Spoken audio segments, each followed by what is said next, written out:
Kamusta po kayo? Bago po ang lahat, first things first.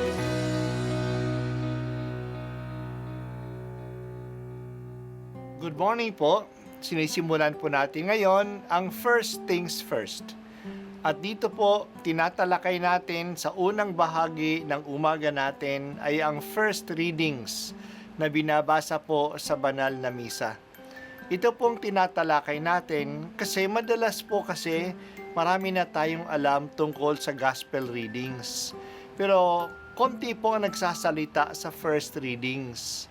Pero ang first readings, bahagi din po yan ng Biblia, ng banal na kasulatan.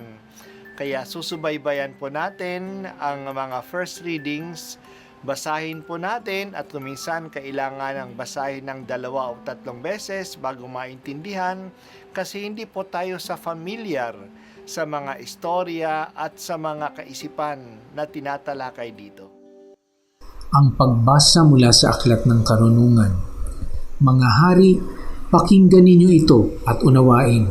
Mga namamahala sa buong daigdig, pag-aralan ninyo ito. Makinig kayo, mga pinuno ng maraming bansa.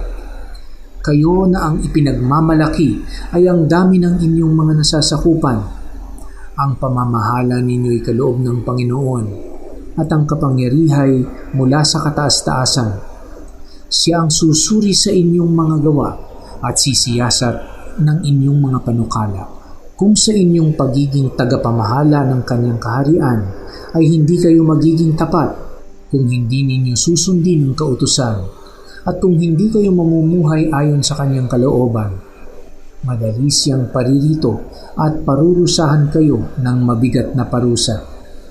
Walang katulad ang bigat ng parusang inilalaan niya sa mga namumuno at makapangyarihan.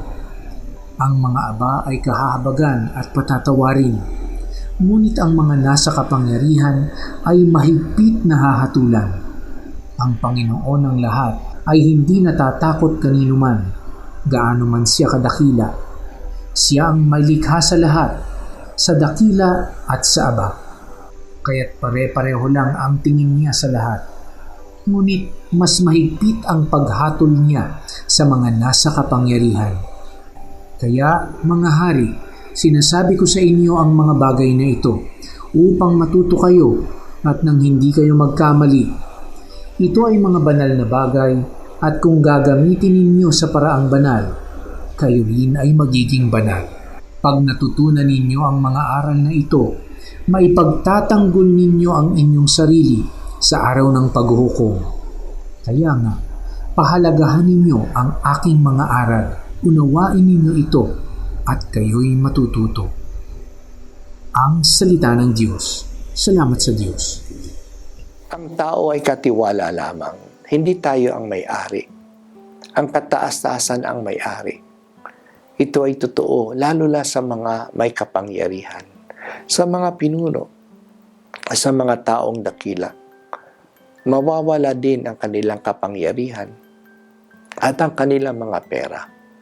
Kaya nakasulat, kayo na ang pinagmamalaki ay ang dami ng inyong mga nasasakupan. Ang pamamahala ninyo ay kaloob ng Panginoon at ang kapangyarihan ay mula sa kataas-taasan. Susuriin sila sa kanilang pamumuno. To whom much is given, much will be expected. Hindi nila masusuhulan ng Diyos. Hindi sila makapagsisinungaling sa Kanya. Nasusulat, ang mga aba ay kahahabagan at papatawarin, ngunit ang mga nasa kapangyarihan ay mahigpit na hahatulan. Kaya mas lalong makapangyarihan sila, mas lalong sumunod sila sa Diyos at magtiwala sa Kanya. Kung gamitin nila ang kanilang kapangyarihan na sumunod sa Diyos, magiging banal sila. May mga hari at reyna sa kasaysayan na naging mga santo at mga santa sa kanilang pamumuno. Nagkaroon sila ng malaking pagkakataon na gumawa ng mabuti at ginawa nila ito. Sa kanilang pamumuno, pinahahalagahan nila ang mga aral ng Diyos.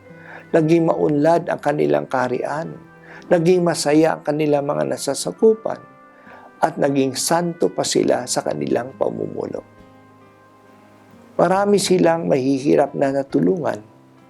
Sana maging ganito ang mga leaders ng ating bansa. Hindi sana sila mabulagan ng kanilang kapangyarihan. Ang Diyos ay nagsasalita sa lahat ng tao. Sa Biblia, nakakatagpo tayo ng mga aral para sa lahat ng uri ng mga tao, pati na sa mga hari at mga namumuno. Sana basahin at pakinggan ng mga namumuno ng ating pagbasa ngayon ay address naman sa kanila. Ang mahalaga ay maalaala ng lahat na may responsibilidad na sila ay at sila ay mga katiwala lamang. Mananagot sila sa katungkulang ibinigay sa kanila. Akala ng ilan na dahil sa makapangyarihan sila, matatakot nila ang lahat at hindi na sila mananagot sa kanilang mga ginagawa. Maling-mali sila. Ito'y napapatunayan sa kasaysayan. Ang mga dakilang tayo'y madaling malaglag. Lumalabas sa kasaysayan ng kanilang katiwalaan. In the long run, history is just. Lalo na sa kabilang buhay. Mananagot tayo sa Diyos at siya ay matuwid. Hindi siya natatakot sa mga makapangyarihan at hindi siya nabibili ng mga mayayaman. Mas mahigpit ang paghatol niya sa mga nasa kapangyarihan. Ipinagdarasal ko, Panginoon, ang mga leaders namin sa pamahalaan. Ibigay mo sa kanila ang karunungan na maging mabubuting katiwala ng panunungkulan nila. At ako po ay si Bishop Broderick Pabilio dito sa First Things First.